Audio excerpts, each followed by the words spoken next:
Unfiltered with Dave Letele, and today I had an amazing conversation with Annette Presley. If you're out there and you're wanting the blueprint of how to start from nothing and be a huge success, then her story is it.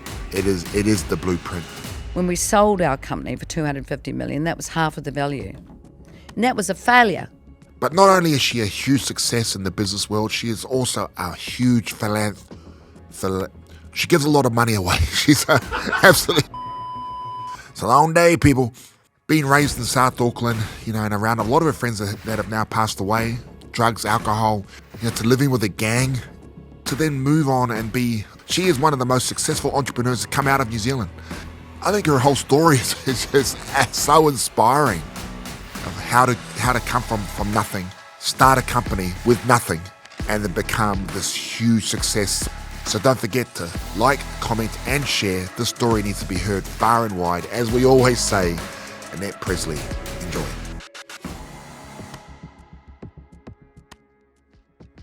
Before we get started, Unfiltered with Dave Letele is proudly part of the Acast network and produced by the amazing team at Fanaticals. This episode is brought to you by my good friends, Trust Motors.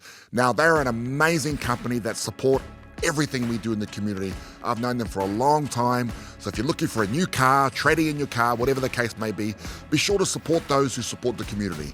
Trust Motors, how car buying should be. Man, we have been blown away by the success so far of Unfiltered with Dave Letele. The response, the comments, the stories that are being told are absolutely amazing, and we feel really privileged to be able to bring you these conversations. They are so important. So if you think they're important just like us, we need your support via Patreon. So only if you're able to pay for this, please. If you can't, I don't want you to pay for it. Every single dollar helps. Every single dollar will go towards making these stories blow up like they should be. Mainstream media aren't telling these stories yet. These are the stories to me that need to be told and held up on a pedestal to inspire the world. So that's why we're bringing Patreon. That's why we're implementing this tool as a way that we can continue to tell these stories to the best of our ability. And we feel very privileged to be able to do this. So from the bottom of my heart, thank you so much. And let's go. Annette, how's it going? Awesome. How are you going, Dave? Oh, not bad. Thank you so much for joining me. Oh, it's my honour. Yeah, man. When we met, you helped us out at our food share in our time of crisis and helped us feed thousands of people. And then you came out and visited us, and I didn't know what to expect. And then when I started talking to you, and you talked, like growing up in Rewa, living with a gang, I was going, holy shit, I need to hear more of the story. And I need people to hear it. It's so inspiring. And that's what this, these podcasts are about. Just,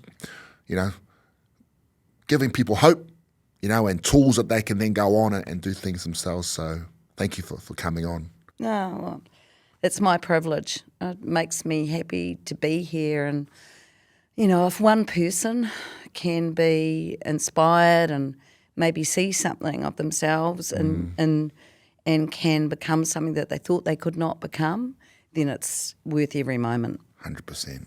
Yeah. We'll start from, where were you born and raised? So I was born in Auckland and I grew up in Manurewa. I remember actually as a baby, we couldn't afford a crib. So I spent a lot of time with my grandparents who I miss every day.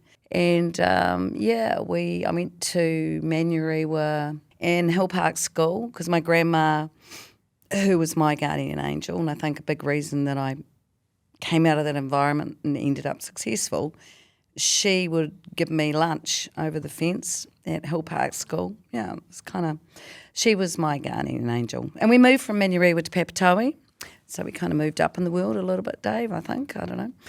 And then I went to Papatoe Central, and then I went to Papatoe Intermediate, walked up the road there. And then, I think that the next step kind of was a big step in my journey. My parents, we didn't have a lot of money, but they saved up and sent me to Macaulay Girls. And I think that made a difference in my life.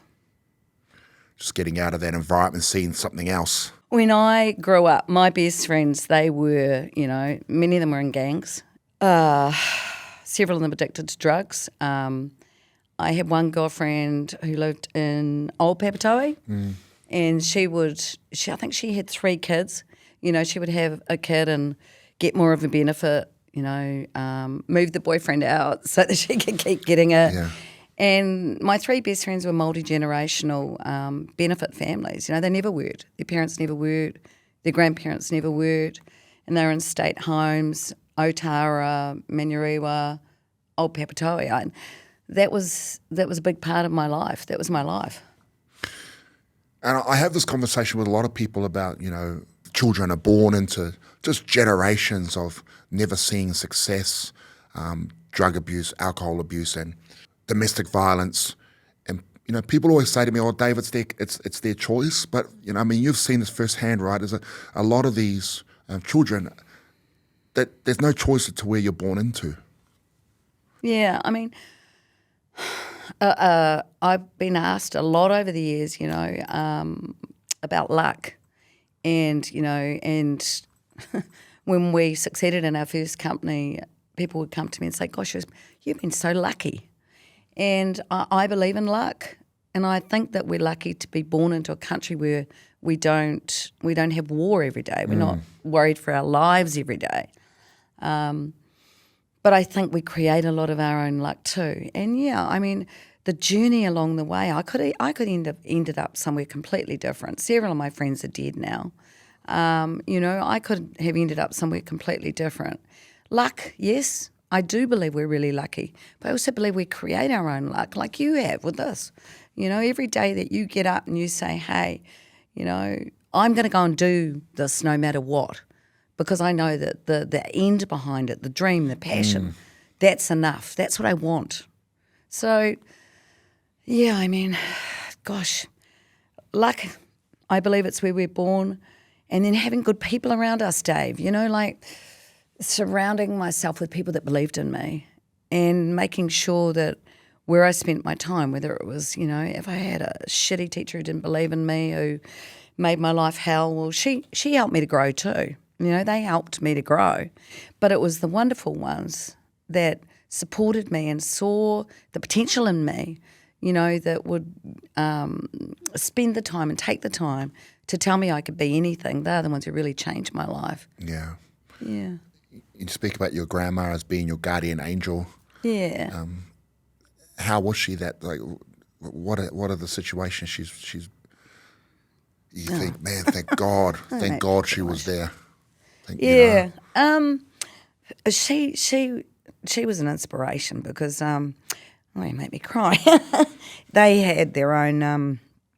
They had retail shops out in Papatoe and in K Road, and I had the great privilege of working there from when I was a little girl.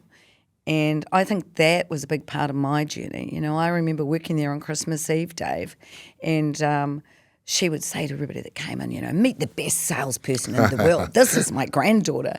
And when they sold those shops, I had a friend say to me, you must be so happy. I started working there when I was, I don't know, maybe 10 years old. I loved it. And they said, hey, you must be so happy because you don't have to work on Christmas Eve. I cried because I loved working on Christmas Eve because that was when people, they wanted your help and I was helping people and I loved it. So when she really was a guardian angel. So I went to AUT and I studied computer science. I failed, as most of the world's top, all men, I'm afraid, entrepreneurs did. I don't know, let's think about it. Mark Zuckerberg, Bill Gates. I've had the privilege to meet both of these men and spend time with them, and that was an intriguing time for me. But anyway, so I failed, which is not a small thing. The dean of the school, who was a lady, believe it or not, she tried to convince me to stay because she said, hey, Annette, you've got this. Just stay for 6 months because we all know you've been studying really hard how to party in every nightclub in Auckland. It was pretty much what I was doing. And anyway, I said, no, I got to go. I got to get out in the world. So I went out to the world, this little thing, 18, 19 years old who didn't really know how to dress or talk but had some confidence, probably thanks to my very tough father who we had a degree of violence in our home too, God rest his soul. And I think he instilled in me a sense of resilience. Anyway, So I started going on interviews, and we had the Yellow Pages back in those days, and I couldn't get a job. So after 3 months, I started to feel pretty despondent. And I remember my grandma came in and she threw the Yellow Pages on my bed. She's a really diminutive thing, but very strong. And she said, go through that, pick all the technology companies, and there weren't that many in those days, and call them and tell them why you're going to be the best thing that ever happened to them. And then she gave me one of her suits. She was very stylish, my grandma. And of course, I didn't have any suits. I didn't have any money. And she paid for me to go and get a haircut. And within a month, I was the highest paid as I've spoken at AUT, and they introduced me as the most successful and famous dropout. Wow. And I earned more money than anybody else, and I'd failed. Crazy, right? Yeah, so that was probably a moment. And then there are many others, when maybe there was, violence in my house, and, she would make me know that I was loved no matter how sad or bad or upset I felt, and when I ran away, once I walked from Papatoe to Manurewa. Far out. She'd come and rescue me and just let me know. And I think that's why I started up my charity a while ago. I think everybody needs one angel, that when everything's going wrong and you just feel like the world is a bad, sad, mad place, that one person goes, you know what, Dave, I see you. So, that was probably it. It's so powerful, eh? And, I mean, that's a big reason why we do what we do, and, why you do what you do with all your philanthropy, all the giving back you do. I think about, even sitting here talking to you, the ripple effect of what if you did, what if you didn't have that help, eh? And then I think about my friend David Higgins, who helped me, just gave me a hand up. Yeah. And I think, man, that's why I really credit those people, because I think of the impact now of all the people we're helping. What if I didn't have that hand up to start, eh? You think, man, it's But that's crazy. What you were doing, Yeah. I mean, like when I was in the gym the other day, I felt so inspired and motivated. It just really made a difference to my week. And also, I don't know, I find that the more I spend time around people, that are truly helping and truly giving back like you, the more I have the courage and the ability and the desire to do it myself. So it really, it's paying it forward, I think. Yeah. You don't know when you're doing it, sometimes it can be just a word that you said, that inspires someone, and you don't think it makes a difference, but it does. Yeah. What was it like growing up? Well, I mean, hey, I believe that in life there's victims and survivors, and I'm a survivor.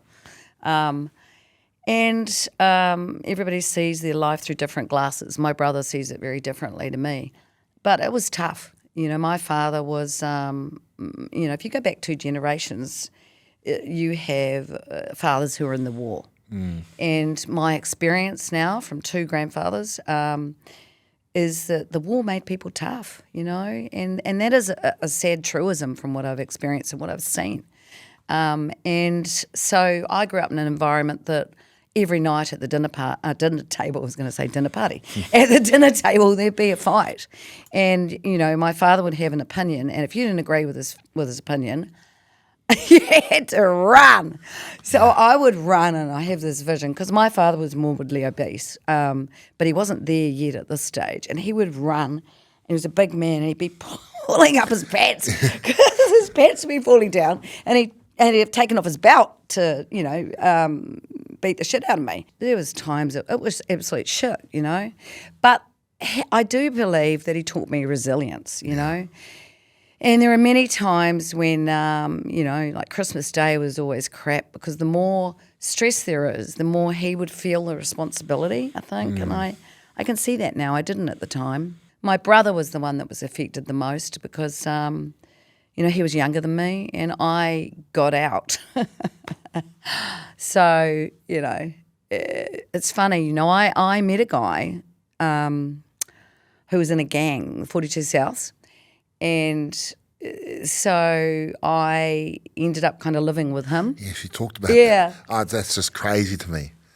How long did you live with them for? 18 months. Wow. Yeah. But, I have to tell you something. They were semi-retired. I still saw a lot of stuff, I'm sure you've seen worse, But, I saw people stabbed. But why did I get into that environment? Because I felt it was more of a family than without being rude or disrespectful for my family. But it was this community, and they wanted to protect me, and they really did. I was so protected, and I found myself feeling like I was part of something. Love and connection, and yes, there was a lot of bad stuff. My ex-boyfriend was arrested for drug dealing when I was there, and there was a lot of stuff going on, all that bad stuff. But they loved me and they protected me, and I needed that and I wanted that. Yeah. Yeah, and I don't know how that sounds, but that's the truth. Well, it's a big part of why, the allure of gangs is the connection, for a lot of people who are lost and don't have that connection at home, and they're searching for that, they're craving it, once they're there, they feel like that sense of belonging again. Yeah, and I understand. Well, love and connection are two of our greatest needs. I feel very fortunate they got out. I feel very fortunate that, I didn't go down the drug addiction route. I feel very fortunate that the man that I was with, he was a very good man in his heart and his soul. I would arrive, it was Roberton Road, Mangere. Yep. And it was notorious at the time. It had a huge metal fence with barbed wire at the top. Yeah. Little girls are always attracted to bad boys. So, you'd arrive and you'd be like, ooh. So I would arrive in my orange Ford Escort and I'd have like a suit on because I was a computer programmer, and I go through the gate, and it was really weird. Should have taken photos. And we had this metal like outhouse out from the main house. And he grew drugs out there. He had a big Doberman. So if someone, was coming near us, they were not going to have a happy time, Dave. And I'd leave in the morning in my suit and go to work. And I think, I fell out of love with him. And he let me go. So I'm grateful for that. Yeah. And where to from there? You mean work-wise or life-wise or love-wise? Life-wise. So I started doing computer programming. I was pretty good at it. And then I realised that people were my passion. So I moved into computer sales, and then I was the only woman who sold computers in New Zealand. I was just a little girl, I think I was 20 years old when I started selling computers. As long as you can help someone, if you're going to help someone because you're giving them millions of eyes on their product and their service, and you believe in it, then what are you really asking for? You're asking for them to invest in order for their revenue and their profit to increase. Yeah. If you understand and you believe in what you're doing and you're helping someone, that's not selling, that's helping somebody. That's a good way of thinking about it. But it's the truth, isn't it? Yeah. Would you sell somebody something that they didn't want, didn't need, that wouldn't help them? No. And if you know it's going to help someone, aren't you doing them a disservice by not asking? Yeah. And would you agree that we don't always wake up and feel fabulous? A lot of days. Okay. So if you try to help someone on a day that they don't feel fabulous and they say no, don't you have a responsibility to go back on another day? Yeah. Yes. Okay, just a thought. Far out. Yeah. I think you should be in charge of our sales. Oh, well, thank you. I appreciate the compliment.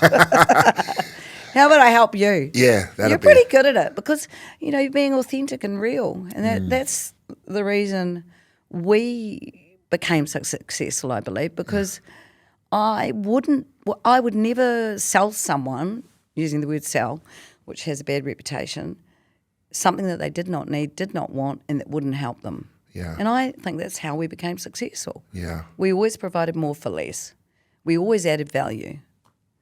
And that's what you're doing. Yeah.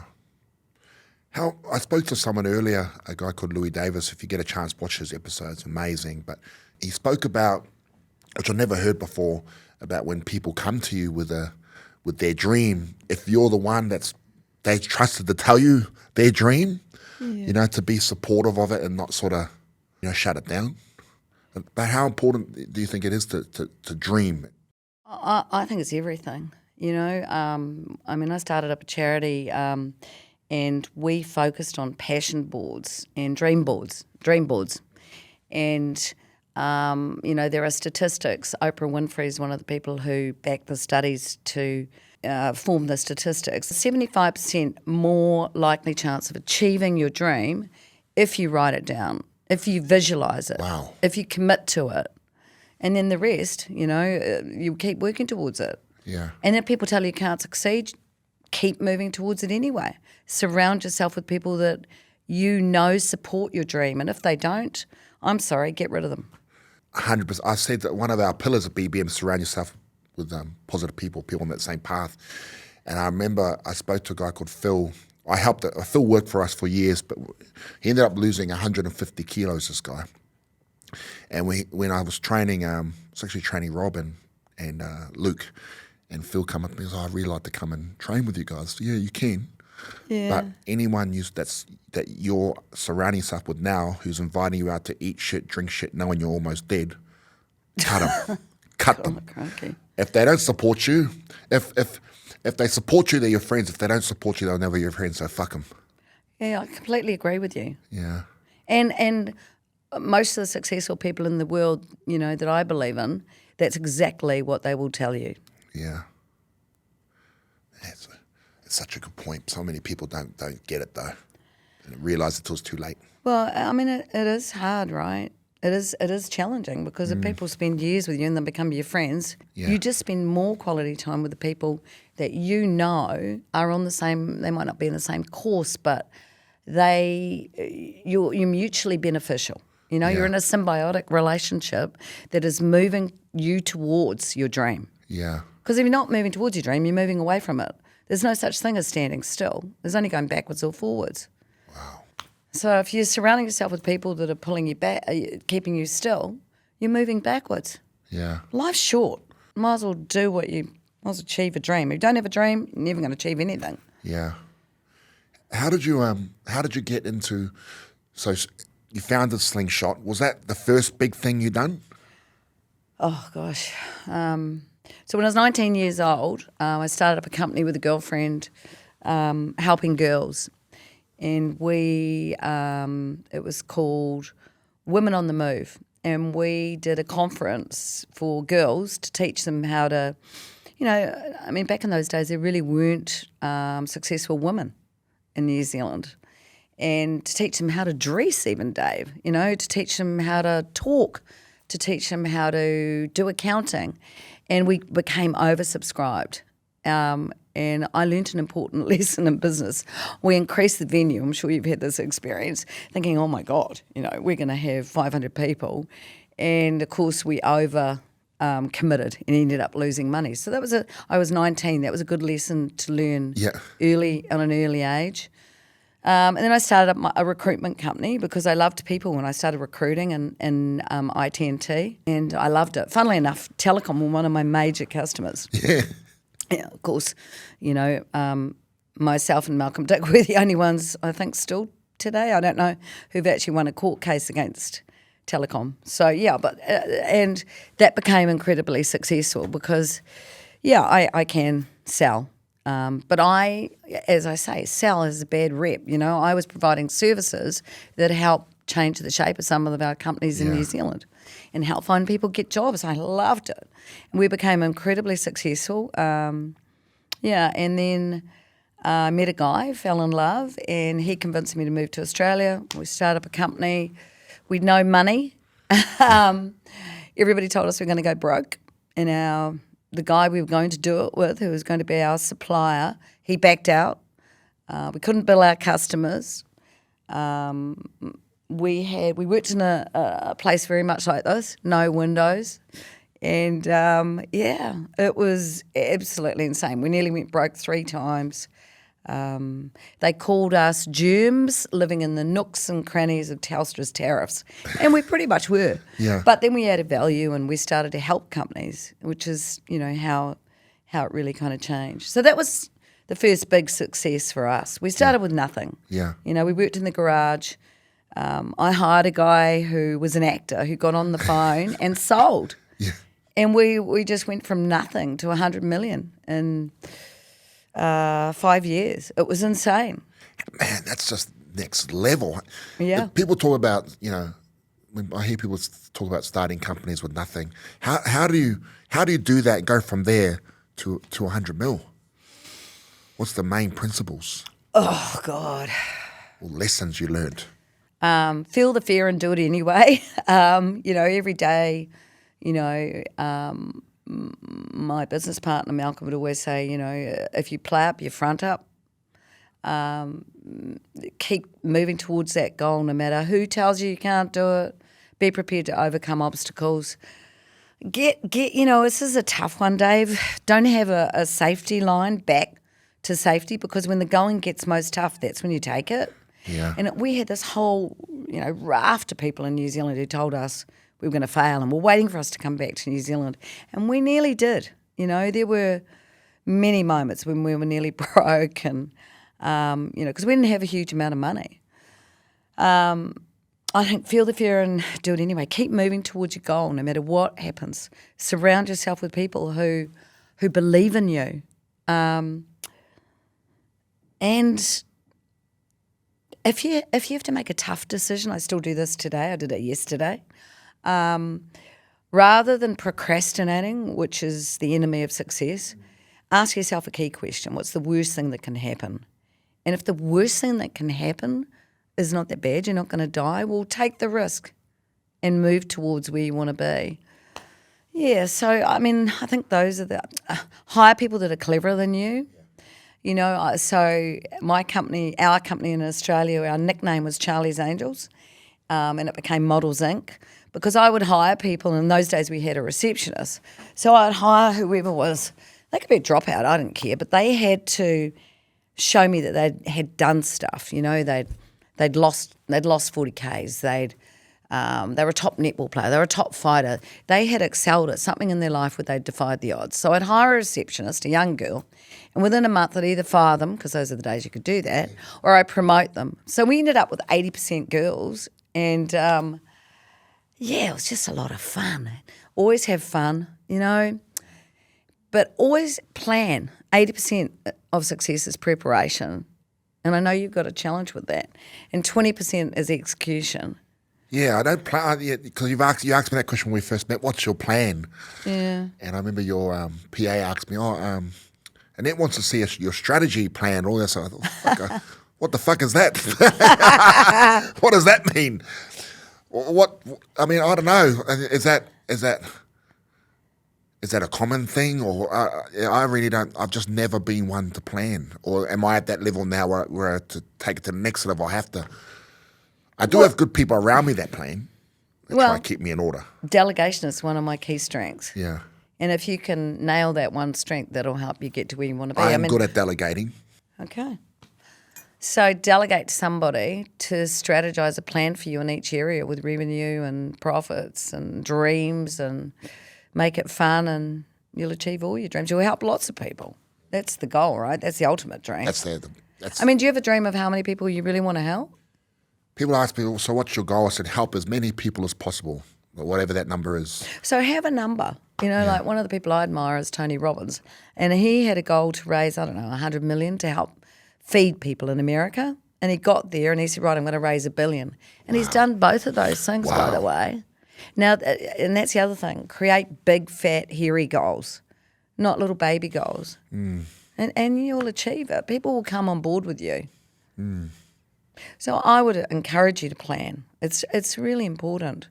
And, hey, look, we all know, all the businesses that I've started up, and we've done a lot now, we always have plans, 3, standard, worst case scenario, and best case scenario. But every day you're be prepared to change the plan. Yeah. You talked about Slingshot. Slingshot wasn't our plan. That started as a company called I for Free.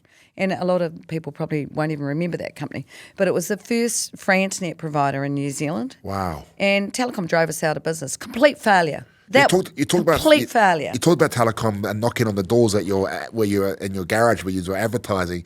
What was going on then when you were up against a giant? I know. Well, it was really scary. It was really, really, really scary. But, you know, because we'd succeeded in Australia, I mean, most little companies with the might against the might of telecom, you wouldn't fight them. You couldn't fight them.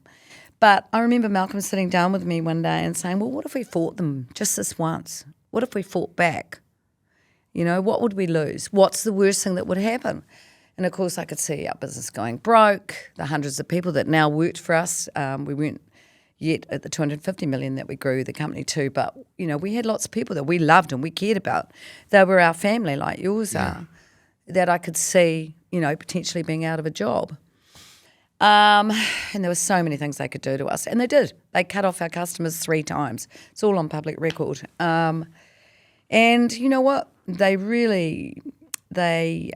destroyed our company. They drove us broke. Now, that failed company, i3, we morphed into Slingshot.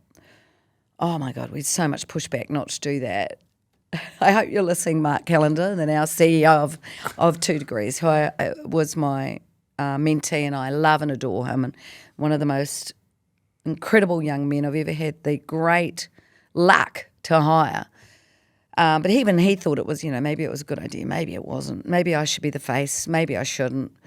Malcolm said, just do it, Mark. Anyway, so that failed company, when we sold our company for 250 million, that was half of the value. And that was a failure. That was a complete failure. It failed. But we morphed it into Slingshot, and I did these ads on TV. Oh, my God, the path to fame is not one that I love. And they told us, no, it's going to cost $2 million. We didn't want to spend $2 million. So I sat in a room half the size of this, no idea what I was doing, Dave. And we recorded advertisements. Telecom was on the phone saying, we're going to sue you.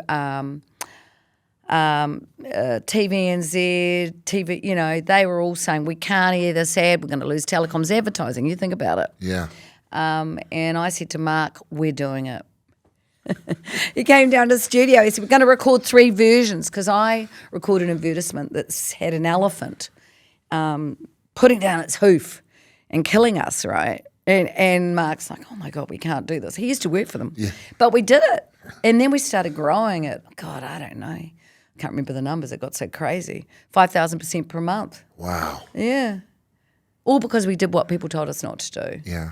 In the face of the threats, in the face of the fear. All because we kept moving. We felt the fear and we did it anyway. How did you feel, you know, when you took it from zero, from a failure, then to, you know, selling it for 250 million? How did you feel? Oh, it was a roller coaster ride, you know, to come from, you know, not a lot, and to, I couldn't walk into a restaurant without people knowing who I was, and that, you know, that's not something I dream of these days. Yeah. But I also appreciate that in order to help people, you know, influence is important. But it's just an absolute dream. It was an absolute dream, and it felt surreal, to be honest. You know, some days it still does, but back in those days, everybody knew. And so you feel afraid and you feel fearful. The first feeling is euphoria. Yeah. Because all of a sudden, you know, I could buy something other than black shoes. Which is kind of exciting for me. You know, it was my grandmother who told me, you know, you could now buy. And then when I bought my grandfather a car and he cried, you know, he thought it was new, but it wasn't. But he cried, and I was like, oh, my God. You know, just things like that. They just... How does that... Because my grandparents have passed away, but I remember as a young kid, they helped raise me when my dad went to prison.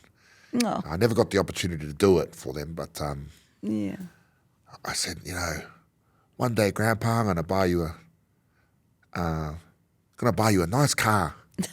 And I actually did buy my grandpa passed, and I bought my grandma a car that my aunties could use. They were looking after her, so I sort of did it later. But I felt so good. How did you feel when you were able to do that for your grandpa and your grandma? Oh, you know, I cried too. It was just, you know, I wish they'd lived even longer, because, you know, then I could have done even more for them. But, you know, they were so proud of me. Yeah. I remember one day going to see my grandma in hospital. It's a funny story.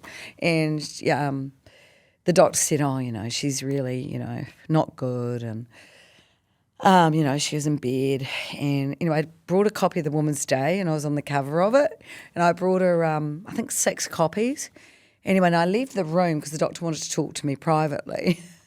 And we go back in the room, Dave, and my grandmother's not in bed anymore. And I'm like, oh, my God, she's in the bathroom. We go in the bathroom. She's not in there. And so then I start panicking, where is she? And we're running around the hospital. Anyway, she was walking around the hospital, Dave, with the magazine, walking. Like, not walking. I finally see her and she's marching. I can hardly keep up with her. And she's giving it to all her friends, saying, hey, look, here's my granddaughter, on the magazine. And I'm like, oh, my God. And the doctor's telling me she can hardly walk. I couldn't keep up with her. She was just so proud, It was kind of one of those moments we go, oh, my God, you just feel so loved. And I want everybody to feel that way. Yeah. Have you stopped and thought, fuck, man, I'm so happy and proud of, like where you came from, to now. Have you stopped and thought about it? Yeah. I mean, the day that the Governor-General put a medal on me for services to women in business in New Zealand. And the day they rang me and told me that I had been inducted to the Hall of Fame, they were just unbelievable days, And I had my daughter there when she put the medal on me, and my best friends and my business partner. He's still my business partner in Australia. And yes, I did. I went, oh, my God. But it does feel surreal, but also it just feels, I feel incredibly proud. Yeah. Proud that I had that opportunity. It's so inspiring. It's a responsibility too, as you know. Yeah. It's a responsibility to pay it forward, which, I'm trying to do. I am doing, and I'm going to be doing that even more. Yeah. And I love that the most. Yeah. Was there a moment, we talk about, rock bottoms. Sometimes we have multiple. I know I have. Touch wood, no more. But you are going to have more. Yeah, I mean, that's a journey of life. Yeah. Was there any that stand out to you where you thought, how am I going to get out of this? Oh, I mean, my divorce, because I was, I think I was one of the most 50 trusted people in New Zealand at that point, and Metro Businesswoman of the Year, and all, on TV every day. And when I went through my divorce, that was a real low. I remember looking at the cliff, thinking I'd let my children down, I'd let myself down, I'd let, all the people that looked up to me down, and the level of guilt was such that I really thought, I would never do it. But I looked off the cliff and I thought, I wonder if I could just jump off. And I did. I felt that. I was just at the bottom. And, so no, that was probably one of my worst moments. When my daughter had pancreatitis, when my son stopped talking to me for 2 years. They were pretty bad, really bad moments. Yeah. And you talk about the guilt because it's something you've noticed with me that I still go through that. Yeah. How did you get yourself out of that? How did you work your way out of that? Well, I had a great gentleman called Graham Mead, who's still part of my life, and a friend of mine dropped me off there, and I stayed there for hours. He has been a great support. He's a spiritual counsellor or guide. He's not really a counsellor. You can't get an appointment with him. It's really hard. And he just sat and he listened, and he helped me get to a point where I could see that, it wasn't completely my fault, because that's, we spoke about this before obviously you see in others what you see in yourself, and I saw in you, an emotion that I live in a lot, and most women do, guilt. And shifting from guilt, it was a huge journey. And just knowing, hey, that takes two people. It takes two people. And to focus on where focus goes, energy flows, and to focus on all the good that I was doing and the incredible children that we had. And actually I stayed in business with my ex-husband for the next 10 years. We shared everything for 10 years very successfully. So, yeah, forgiving yourself, I think, is one of the most challenging things in life, that just changing your state and picking the right people and finding the tools, and because we're not the only people who've been through it. Whatever someone's going through, would you agree they're not going to be the only person that have been through it? So for me, it was finding tools, and now, God, with the internet, you can find them anywhere. And finding those tools and finding the people that support you to be the best person that you can be. The other thing I did was change the primary question I asked myself. I used to ask myself, are you okay? Now, when you think about that, it's not actually a good question to ask yourself. I don't know, what's your primary question, do you know? What do you ask yourself? When something goes wrong, what do you ask yourself? Shit. Well, hopefully not that, Dave. I don't know if I don't ask myself a question. I sort of tell myself, you got this. That's sort of I always went, and times have been tough. And I'll that's what it's like, I never thought about it, but that's what I do tell myself. I've never sort of asked myself a question. It's always a statement. Yeah, well, think about it over the next while, because all of us have a question and we might not know what it is. Yeah. And it can take days to work out what it is. But I worked out mine was, are you okay? And that came from my childhood. I used to write it on paper, because a lot of the time I wasn't okay. So I worked on changing that question, and now I sometimes say, are you okay, to myself, and I go, no. So I changed it, and then I say to myself, how can I best be of service in this moment to myself and to the people around me? And that really changes me. It really helps me. It's better than going, am I okay? Well, that's a nebulous question. What's the answer? Yeah. But how can I best help myself? How can I best help the people around myself to be the best people that we can be? And that helped me a lot. Yeah. And then, the other thing I did, and I taught women this too, because I lost 6 babies, and that was pretty fucking hard. And so rather than, I went to see a psychologist, and she said, hey, take Zoloft. No, I don't like drugs, And I'm like, I don't want to do that. So I took it one day, threw them in the bin, and then I went to see, that was a doctor, to see a psychologist. And she gave me a thing, and it said, do 3 things for yourself every day. Don't have to cost money. Have a bath, walk on the beach, listen to a podcast, read a motivational book.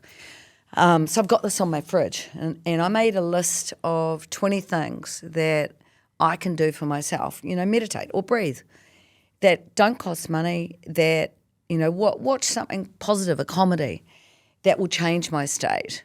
And so I started doing that and do it for 21 days, and then you don't need the drugs. I'm not saying it's easy.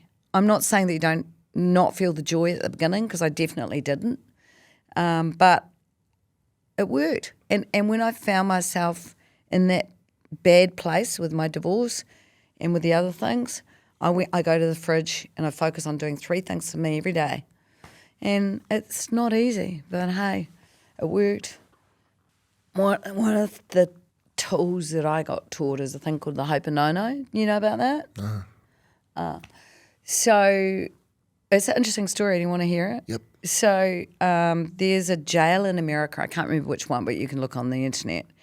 And, they had the worst prisoners there, death row. There was a psychiatrist who went to the jail to try and rehabilitate these prisoners. And he tried something that had never been tried before. I think it's a Hawaiian prayer called the Ho'oponopono. And he sat and he thought about the prisoners. He hadn't met any of them yet. And he visualised them, he read their files, and he recited the Ho'oponopono. And it goes, I love you. Please forgive me. I'm sorry. Thank you. I love you. Please forgive me. I'm sorry. Thank you. And he did that every day to the prisoners that he was going to see. And when he got there, he did it with them in his head. Anyway, this went on for, I can't tell you the period of time, but the rehabilitation rate of the prisoners was huge, and it's well documented on the net. I you gave me the idea. I mean, we could say that to ourselves, I love you. Thank you. Please forgive me. I'm sorry. And if you do that 5 minutes a day, they have proven that whoever you're saying it to, and it'll be the same with yourself, I'm assuming, you do that for 21 days, it makes a huge difference. And those prisoners, the rate of rehabilitation was huge. It's a well-documented thing on the internet. It's called the Ho'oponopono. I searched that up. That's epic. I challenge you to do it for 21 years. If you do it, I'll do it. All right. We're in. Promise? Promise. Okay, shake hands. All right, well, I'm going to makes me do it too. All right. 5 minutes a day. And look in the mirror when we do it, yeah? Yeah. Yeah. That's brilliant. Yeah. Well, it works. They proved it works. Yeah. Because what the mind can perceive, the body can achieve. Yeah. And the mind, you can fool the mind. So if you visualize something happening in the mind, like a holiday, they've proven this, and you can see your holiday, right? You're excited about it. You've been thinking about it for a long time. That is as strong as the experience itself. They've done it through recordings of the brain. Isn't that incredible? Yeah. Yeah, I find that incredible. All the work that you do now, giving back, the philanthropy work, what drove you to really, because you do so much, what drove you to do that? Yeah, well, thank you for giving me the opportunity to work with you and also to be here today. Yeah, well, I one of the things that I also do if I get, into a bad state is I try and find someone I can help. So, like when I came out here a couple of weeks ago, when I left, I just felt full of love and full of giving, and I wanted to help people because I could see that I'd helped your people. Yeah. And it's a fact. If you help someone, that creates more happiness in you than anything else. And they say that if you're miserable and you go and help someone, you're going to be happy. So why do I give back? Because I'm really selfish. It helps me feel happy. Yeah. It's true. Yeah, 100%. Yeah. I tell people I mean, all is the that time, why you do it? there's no better feeling. People ask me, why do you do what you do? Because it's fucking stressful. Why do you do what you do? I said, there's no better feeling than looking at someone and knowing their life is better just because you exist. Oh, and it is. It is better because you exist. Can you talk about what you're going to do? I'm in a great position of privilege. I set up my charity Illicit. COVID put us in a difficult situation. I had to fire two of my best friends, and that created huge pain for me. So the juice that we were getting through the charity and the lives that we were changing, the girls, the downside was greater for us than the upside in the end. So anyway, recently I made a decision that we are going to support more. So I donated $1 million to my charity. Wow. Yeah. And we've restructured our board, and we are about to set up, we have set up a program for scholarships, particularly, we haven't finalised the strategy for it, but yes, it will be for girls. My chairwoman, Desley Simpson, who I had the great honour to have as my chairwoman, hopefully she'll be the next mayor, sorry, Wayne, and she was saying to me, hey, Annette, what has your life really been about? And of course, it's about my children. They're my number one. And that's my driving factor every day, even when they drive me up the wall.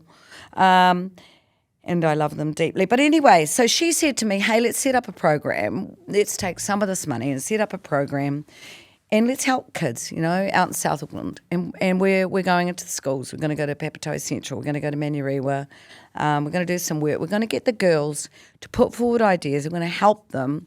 And we're going to pick girls that we think will make a difference in New Zealand and pay it forward. Pay for them to go to Macaulay Girls, pay for them to go to university, and hopefully create a future of, people and women in particular that change New Zealand. We're also going to give back to charities, so we're going to, give a little, hopefully to make a big difference. But I hope through this program in particular we can really make some changes and make a difference to New Zealand. So that's our program, and I'm kind of proud of it, and hopefully we'll be able to help you more. Yeah. Oh man, you've already helped us heaps, and we appreciate everything. And man, it's Man, that must feel good. Like, I mean, It really I know what it's like when I help just with $1,000 to my family. But man, being able to give $1 million. Yeah. Oh, Well, I was going to keep it secret and do what, some of the people I've had privilege to know and not say anything. And then I got to the point where I thought, well, I want people to come to us who have a story. And the more people know about it, the more people are going to come to have a story and the more lives we can change and make a difference. And that's important to me, and I know it is to you. That's why you're doing this, right? What's been the best bit of advice that you've ever received to get you to where you are, or that you always go back to? I think it's what is the worst thing that can happen. Yeah. So like you I think about that all the time. Do you? People ask me, when most of the shit I'm doing, there's no funding for. I'm just like going and doing, and that's what I think. What's the worst that can happen? Yeah. I'll go broke. I've been there before. I'll be all right. Yeah. Yeah. Right. Yeah.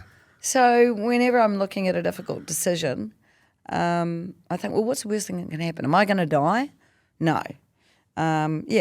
Might go broke. Okay. Well, that's life. Done it before, right? So.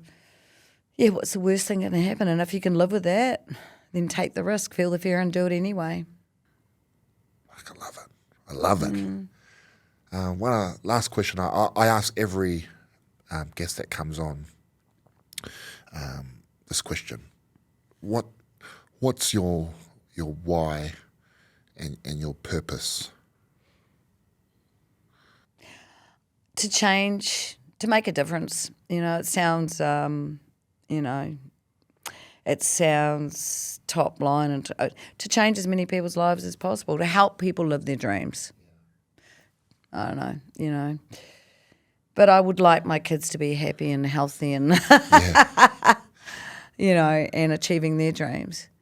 But, if I can just change one person's life through someone listens to this and goes, oh, maybe that decision, I should think about what's the worst thing that could happen. That's enough. Yeah, that's 100%. enough. I've been in a lift before and, not been in a happy place, and there's been 3 of my staff in there. I remember this day. And I just was having a really bad day. Telecom had come in with the SFO, the Serious Fraud Office, and taken all our computers, and oh my God.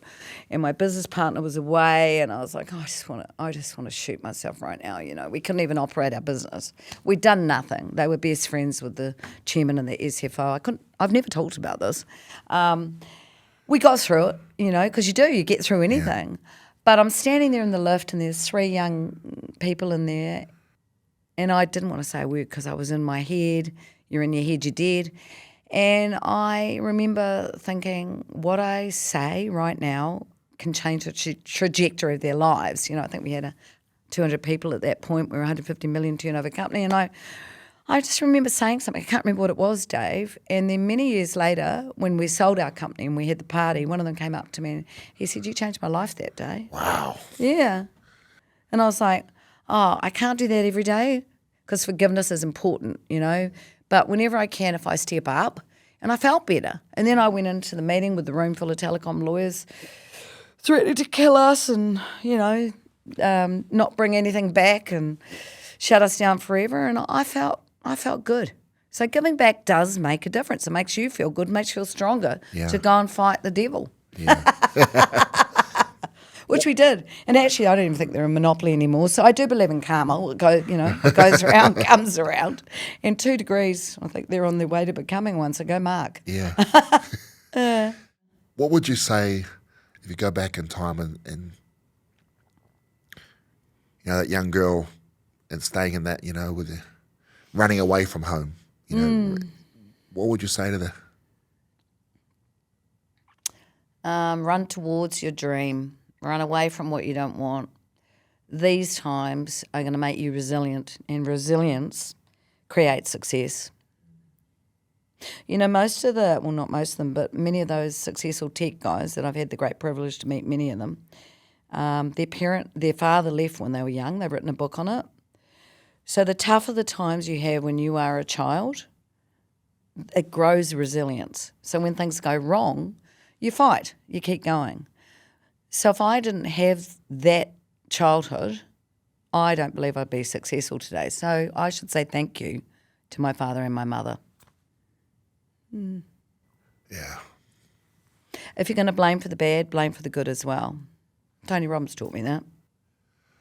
I visited a lodge.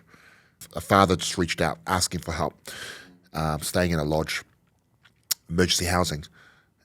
The floor was so rotten and mouldy, his 14-year-old son fell through the floor. No smoke detectors, no nothing. Asked me for help for food. So I went to see him, and the look on the kid's eyes, it just fucking got me. Like, Yeah. I haven't been to school in months, just broken, no hope.